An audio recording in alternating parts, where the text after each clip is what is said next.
গত ৩-৪ দিনের ভারী বৃষ্টিপাতের ফলে শিলচর শহরের বহু এলাকা জলমগ্ন। অলিগলির পাশাপাশি শহরের রাজপথে থই থই করছে কৃত্রিম বন্যার জল।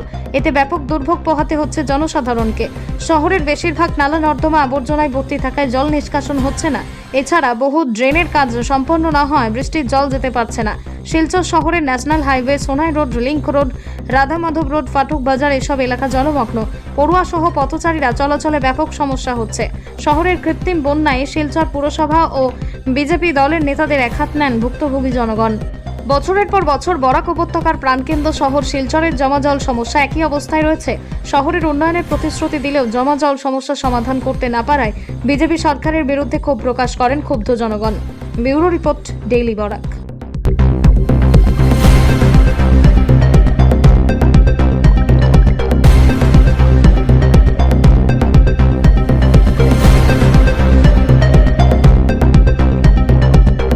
এই জায়গাটার নাম হচ্ছে ন্যাশনাল হাইওয়ে, কিন্তু এই যে ডান দিকে যে দেখছেন যানবাহন যাচ্ছে, এইটা হচ্ছে আমাদের হাইলাকান্দি রোড।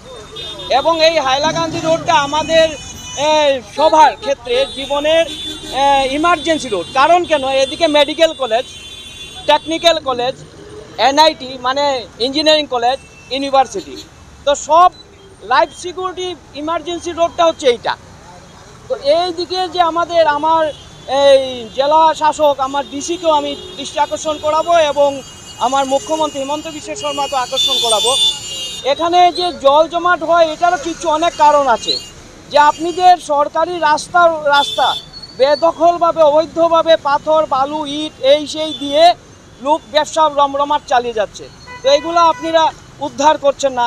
আর ঠিক বর্ষাকাল আসলে পরেই এটা জলমগ্ন হয়ে যায়। ড্রেন সাফ ক্লিয়ার হচ্ছে না। শীতকালে ড্রেন সাফ করতে হয়, সব ড্রেন সাফ নয়। এটা আমার মিউনিসিপ্যালিটির যারা আছেন দায়িত্বে কর্মকর্তারা, ওনাদেরকে আমি বলবো। কারণ কেন, এই যে সমস্যা আমাদের এইটা হচ্ছে বর্ষাকালে, এই জল কিন্তু ফ্লাডের জল তো নয়।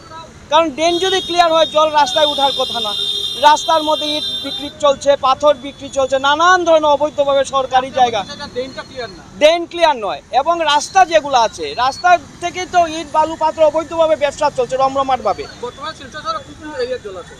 কোন কোন এরিয়া বলতে গেলে আমি তো এইমাত্র এসছি, আমি national high road first link road নিয়েই দেখছি যে জল প্রায় জায়গাতে, সুভাষনগর তোমার অনেক জায়গাতে জল। সোনাই রোডে দেখলাম।